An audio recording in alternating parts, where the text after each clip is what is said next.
So I'm gonna take a break from the Lord of the Rings series, right? Because I reviewed all the Lord of the Rings movies. Of course, I have the Hobbits. I started the unexpected journey, and I was just looking last night about looking up some of the things that I missed while I was watching those Lord of the Rings movies. Because if you didn't know, my original intention with those reviews was to have one out each week. And when you do that, when I put up, I don't like putting schedules for myself. It just doesn't work out because I always change it, right? So I was watching Two Towers, and I thought, oh, I'll just watch Return of the King next week. I like Two Towers so much that the very next day I turned on Return of the King and watched the whole movie. And then this morning I woke up and started Unexpected Journey, which I haven't finished. It's like a 3-hour, the extended version. So I'm at like, I would say like an hour and a half somewhere in there through left in the movie. So I'll probably have a review out for that tomorrow. But I'm going to spend some time away from these hobbits after I finish Unexpected Journey.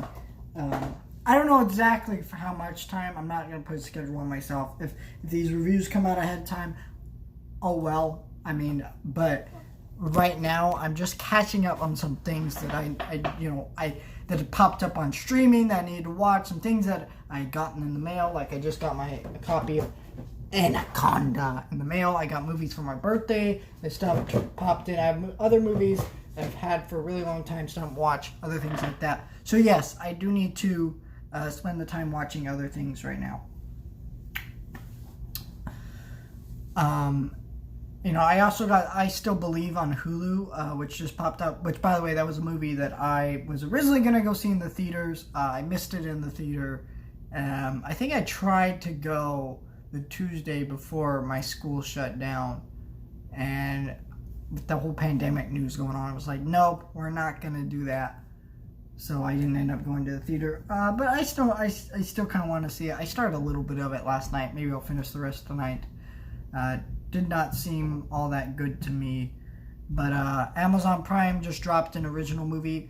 And let's be real, out of all the streaming services I don't really use Amazon Prime that much. I need to watch that Jack Ryan show. It's supposed to be getting a third season. I should probably watch it. I just started the first episode like a while ago, and from what I saw of it, I didn't finish the episode. I watched like 5 minutes and I didn't get into it. But I thought this movie, after I heard about it, was really interesting. I thought, all right, I'll check this out.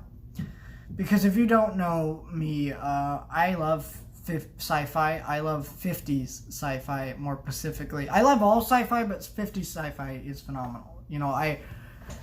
When I got this Robbie the Robot figure, I got so excited because I love the movie Forbidden Planet, which is one of the most influential sci-fi movies ever made. It's a 50s sci-fi movie, fantastic movie that you should watch if you haven't watched it.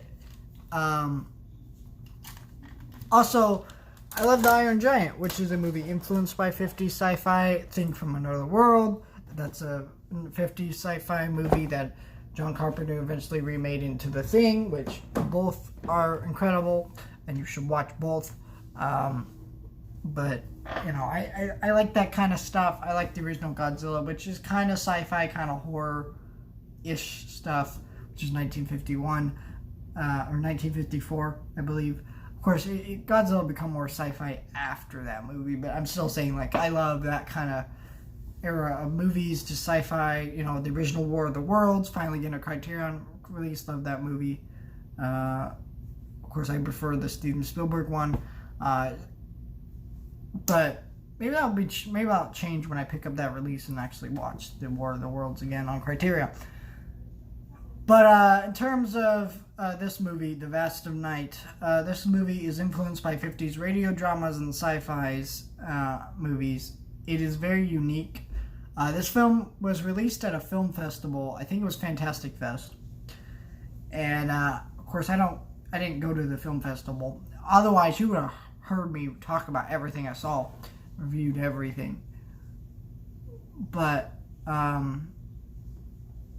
I heard about this movie recently, and I was like, oh, it dropped up on Amazon Prime because they're having Prime getting a distributor for this movie, and I can see why. It's a very strange movie. It's very low. It's a very low budget movie, and you can feel that some of the techniques they used to film it, and they're not. It's not bad because it's low budget. I mean, low budget movies can be amazing. The original Halloween is like only made with like a few $1,000s, right?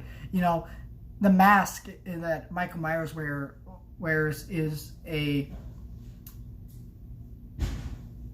forgetting his name, Captain Kirk, what's his name? William Shatner mask, spray painted. And so, you know, that movie is one of the greatest horror movies of all time, right? You know, there's all kinds of movies that are low budget that are phenomenal. So you know, I'm not saying this in a bad sense. I'm just saying, like, you know, didn't have much of a budget. It's kind of strange in the way the movie is made. Basically, the best way to sum this movie up is there's a shot at the beginning of this movie. This isn't a spoiler. It zooms into a TV, and then, bam, you're in the movie. Yeah, that's what it is. And it's about these two characters that run this radio show, and they discover this sound, and there's something weird going on with involving aliens and stuff, and they're trying to figure it out. And if you know, it's a lot of it has to do with them recording this radio show and recording people and doing different stuff like that. And it is pretty good for what it is. The cinematography here is beautiful.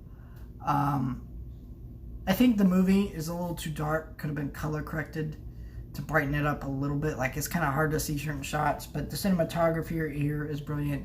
There's a lot of long takes, which probably has to do with the lower budget, right? Because you can just film everything in one very long take, and then you don't have to spend extra days shooting and things like that.